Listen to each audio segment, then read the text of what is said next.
नमस्कार, मेरा नाम है अनविका। बिहार का न्यूज में स्वागत है। ये वीडियो केवल सूचनात्मक उद्देश्यों के लिए है। हम दी गई जानकारी की सटीकता या वास्तविकता की गारंटी नहीं देते। कृपया इसे किसी भी प्रकार की कानूनी, स्वास्थ्य या व्यक्तिगत सलाह के रूप में न लें। हम किसी भी नुकसान के लिए जिम्मेदार नहीं होंगे। विशेष रूप से यदि वीडियो में दुर्घटना, आत्महत्या या आपराधिक गतिविधियों की जानकारी हो तो ये केवल समाचार रिपोर्ट है। कृपया इन घटनाओं को व्यक्तिगत रूप से न लें और उपयुक्त पेशेवर सहायता प्राप्त करें। अगर आप या कोई जानने वाला ऐसी स्थिति में हो तो तुरंत पुलिस से संपर्क करें। पुलिस हेल्पलाइन नंबर 100 और 112 है। आज 28 दिसंबर दिन शनिवार है। खबरों की ओर बढ़ने से पहले हेडलाइन को देख लेते हैं। दो पक्षों में मारपीट, वीडियो आया सामने। जैकेट में छिपाकर ला रहे थे शराब। प्रशांत किशोर बोले, कल गांधी मैदान में होगा जुटान। हिंदू लड्डेचके ने मुस्लिम लड्डेटकी से की शादी, पत्नी गायब। हनीमून वाले वीडियो ने मजदूरों का 1 करोड़ ठेकेदार को दिया। चलिए अब बढ़ते हैं टॉप 18 खबरों की ओर। मुंबई में हिंदू लड़के और मुस्लिम लड़की के विवाह ने प्रेम और धर्म के बीच संघर्ष को उजागर किया है। परिवारों के विरोध के चलते जोड़े ने बम्बई हाईकोर्ट से सुरक्षा की मांग की, जिसके बाद उन्हें सेफ होम्स में स्थानांतरित कर पुलिस सुरक्षा दी गई। अदालत ने महाराष्ट्र सरकार को ऐसे मामलों में विशेष सुरक्षा सुनिश्चित करने का निर्देश दिया है। यह घटना अंतरधार्मिक विवाह की चुनौतियों और सामाजिक धारणाओं पर सवाल उठाती है। प्रेम की इस कहानी ने समाज में सहिष्णुता और व्यक्तिगत स्वतंत्रता के महत्व को रेखांकित किया है। प्रशांत किशोर ने घोषणा की है कि बीपीएससी अभ्यर्थियों का बड़ा जुटान 3 जनवरी को पटना के गांधी मैदान में होगा, जहां मुख्यमंत्री नीतीश कुमार से मिलने की मांग प्रमुख है। आंदोलन जो 11 दिनों से जारी है, परीक्षा सूची में सुधार को लेकर केंद्रित है। पुलिस ने प्रमुख नेता गुरु रहमान पर रोक लगाई है, जिससे धरना तनावपूर्ण हो गया है। किशोर का आह्वान इस आंदोलन को और मजबूत कर रहा है, जो युवा वर्ग की समस्याओं को सरकार तक पहुंचाने का प्रयास है। जमुई के खैरा प्रखंड के सगदाहा गांव के उत्क्रमित मध्य विद्यालय में शिक्षा की स्थिति गंभीर रूप से प्रभावित है। 1 से 5 तक की कक्षाएं एक ही कमरे में संचालित हो रही हैं, जहां 13 शिक्षकों में से 9 की अनुपस्थिति से पढ़ाई बाधित है। हेडमास्टर की 10 दिन से छुट्टी और मिड डे मील की अनुपलब्धता ने ग्रामीणों को नाराज कर दिया है। उन्होंने जिला शिक्षा विभाग को कार्रवाई की मांग करते हुए चेतावनी दी है कि यदि शीघ्र समाधान नहीं हुआ तो वे उच्च अधिकारियों से शिकायत करेंगे। शिक्षा विभाग ने जांच का आश्वासन दिया है। बक्सर जिले के औद्योगिक थाना क्षेत्र में national highways of India NHI की एम्बुलेंस द्वारा एक 42 वर्षीय व्यक्ति को टक्कर मारने से उसकी मौत हो गई। इस घटना से आक्रोशित ग्रामीणों ने NH 922 को जाम कर दिया और मुआवजे व एम्बुलेंस चालक के खिलाफ सख्त कार्रवाई की मांग की। स्थानीय प्रशासन के अधिकारियों ने मौके पर पहुंचकर ग्रामीणों को उचित मुआवजे और कार्रवाई का आश्वासन देकर शांत कराया। यह घटना सड़क सुरक्षा और एम्बुलेंस जैसी सेवाओं में नियमों के पालन की आवश्यकता पर सवाल उठाती है। रोहतास जिले में पूजा कुमारी 21 वर्ष की संदिग्ध मौत ने दहेज प्रथा के खिलाफ गंभीर सवाल खड़े कर दिए हैं। मृतका के पिता ने आरोप लगाया कि 4 लाख रुपए दहेज की मांग पूरी न होने पर उसकी गला दबाकर हत्या कर दी गई। शादी 2022 में हुई थी और मृतका का 1 साल का बच्चा भी है। पुलिस ने शव को पोस्टमार्टम के लिए भेजकर जांच शुरू कर दी है। यह घटना दहेज प्रथा की भयावहता और इसके उन्मूलन के लिए सख्त कानून व जागरूकता की आवश्यकता को दर्शाती है। ईडी ने भूतपूर्व IAS अधिकारी संजीव हंस से जुड़े मनी लॉन्ड्रिंग मामले में पटना और गया स्थित पुल निर्माण विभाग के इंजीनियर सुनील कुमार के 3 ठिकानों पर छापेमारी की। इसमें बोध गया स्थित तथागत होटल भी शामिल है, जहां ईडी ने दस्तावेजों की जांच और होटल स्टाफ से पूछताछ की। वहीं मुख्यमंत्री नीतीश कुमार 29 दिसंबर को स्वास्थ्य जांच के लिए दिल्ली जा रहे हैं, जहां उनके राजनीतिक नेताओं से मिलने की संभावना है। ईडी की कार्रवाई और नीतीश कुमार की यात्रा से बिहार में सियासी माहौल गर्म हो गया है। राजगीर स्पोर्ट्स अकादमी ने अपने पहले प्रशिक्षण बैच का शुभारंभ किया, जिसमें 250 खिलाड़ी शामिल हैं। अकादमी एथलेटिक्स, कुश्ती, भारोत्तोलन और रग्बी जैसे खेलों में खिलाड़ियों को उत्कृष्ट प्रशिक्षण प्रदान कर रही है।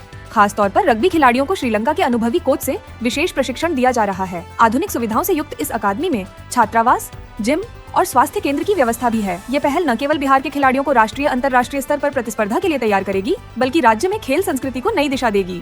बिहार के श्रम संसाधन मंत्री संतोष सिंह ने स्पष्ट किया है कि NDA में कोई खटपट नहीं है और नीतीश कुमार के नेतृत्व में बिहार का विकास लगातार हो रहा है। उन्होंने कार्यक्रम में कहा कि बिहार में विकास की पहचान नीतीश कुमार है, जिनकी नीतियों ने राज्य को नई दिशा दी है। लालू यादव के शासनकाल से तुलना करते हुए उन्होंने नीतीश के शासन को प्रगति का उदाहरण बताया। मंत्री ने NDA की एकजुटता पर जोर देते हुए कहा कि सभी दलों को मिलकर राज्य के विकास के लिए काम करना चाहिए। उनका यह बयान बिहार की राजनीतिक स्थिरता और विकास की प्रतिबद्धता को रेखांकित करता है। मुजफ्फरपुर में पुलिस ने बनारस से अवैध शराब लेकर आ रहे 6 तस्करों को गिरफ्तार किया, जो विशेष डिजाइनर जैकेट का इस्तेमाल कर शराब छिपाने की कोशिश कर रहे थे। यह कार्रवाई गोंदिया बरौनी एक्सप्रेस में की गई, जहां जांच के दौरान 300 विदेशी शराब के टेट्रा पैक बरामद हुए। तस्कर समस्तीपुर के निवासी हैं और लंबे समय से इस कार्य में सक्रिय थे। 9 वर्ष के मद्देनजर पुलिस की कड़ी निगरानी के चलते यह गिरफ्तारी संभव हुई। यह घटना बिहार में शराबबंदी को लागू करने की दिशा में एक महत्वपूर्ण सफलता है और समाज को शराब तस्करी के दुष्प्रभावों से बचाने के लिए सतर्कता बढ़ाने की आवश्यकता को रेखांकित करती है। पटना के पाटलिपुत्र थाना क्षेत्र में पुलिस ने बाइक चोरी के गिरोह के 3 सदस्यों को गिरफ्तार किया, जो दिन में ऑटो चालक बनकर और रात में चोरी की घटनाओं को अंजाम देते थे। गिरफ्तार आरोपियों में मनोज कापर, पंकज कुमार सीतामढ़ी निवासी और राजू पंडित मोतिहारी निवासी शामिल हैं। गिरोह का मास्टरमाइंड बीरू अभी फरार है और पुलिस उसकी तलाश में जुटी है। पुलिस ने आरोपियों पर कठोर कार्रवाई का आश्वासन दिया है और इनके आपराधिक इतिहास की जांच कर रही है। यह घटना सुरक्षा के प्रति जागरूकता बढ़ाने और संदिग्ध गतिविधियों पर नजर रखने की आवश्यकता को रेखांकित करती है। पूर्णिया में हनीमून वाले वीडियो सरोज कुमार पर आरोप है कि उन्होंने मनरेगा योजना के तहत 1,03,00,000 रुपए ठेकेदारों के खातों में ट्रांसफर किए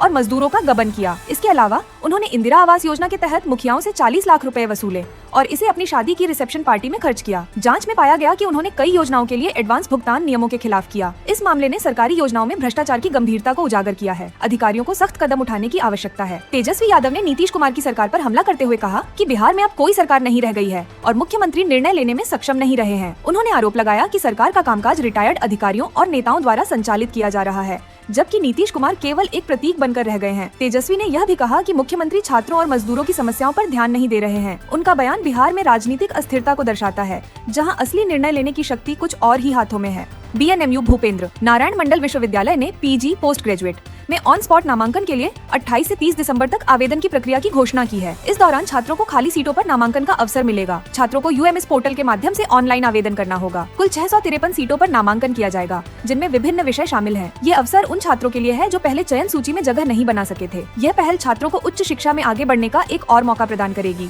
नवादा जिले के सिरदला थाना क्षेत्र के नवाबगंज गाँव में भूमि विवाद के कारण दो पक्षों के बीच हिंसक झड़प हुई, जिसमें लाठी डंडों से हमला किया गया। इस घटना में एक महिला सहित 3 लोग गंभीर रूप से घायल हो गए। पुलिस ने मामले की गंभीरता को समझते हुए छानबीन शुरू की है और आरोपियों की पहचान के लिए कार्रवाई कर रही है। इस प्रकार की घटनाएं समाज में असुरक्षा और अराजकता बढ़ाती हैं। पुलिस का त्वरित कदम इस घटना की जांच और दोषियों को गिरफ्तार करने में महत्वपूर्ण होगा, ताकि शांति कायम की जा सके। नवादा जिले में गर्भवती महिला शांति देवी का संदिग्ध परिस्थिति में शव मिला, जिसके बाद उसके ससुराल वालों पर हत्या का आरोप लगाया गया। परिवार का कहना है कि दहेज की मांग पूरी न होने पर उसे प्रताड़ित किया गया और अंततः हत्या कर दी गई। पुलिस ने मामला दर्ज कर जांच शुरू कर दी है और शव को पोस्टमार्टम के लिए भेज दिया है। इस घटना ने दहेज प्रथा और महिलाओं के खिलाफ हिंसा के मुद्दे को फिर से उजागर किया है। ये मामला समाज को दहेज प्रथा के खिलाफ जागरूक करने और न्याय सुनिश्चित करने की आवश्यकता को दर्शाता है। दरभंगा जिला स्थापना दिवस इस वर्ष डॉक्टर मनमोहन सिंह के निधन के कारण स्थगित कर दिया गया है। जिला अधिकारी राजीव रोशन ने बताया कि राजकीय शोक के कारण कोई समारोह आयोजित नहीं किया जाएगा।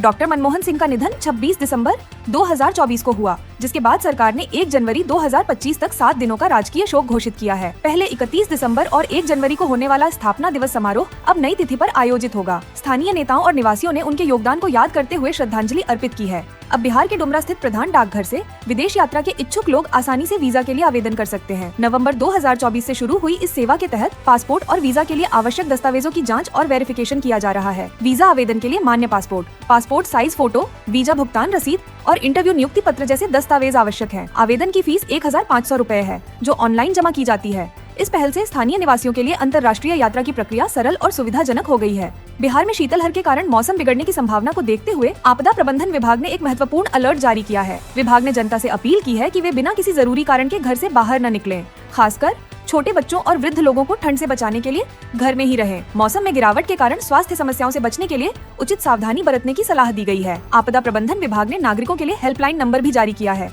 ताकि किसी आपात स्थिति में मदद मिल सके। खबरों का सिलसिला यहीं तक।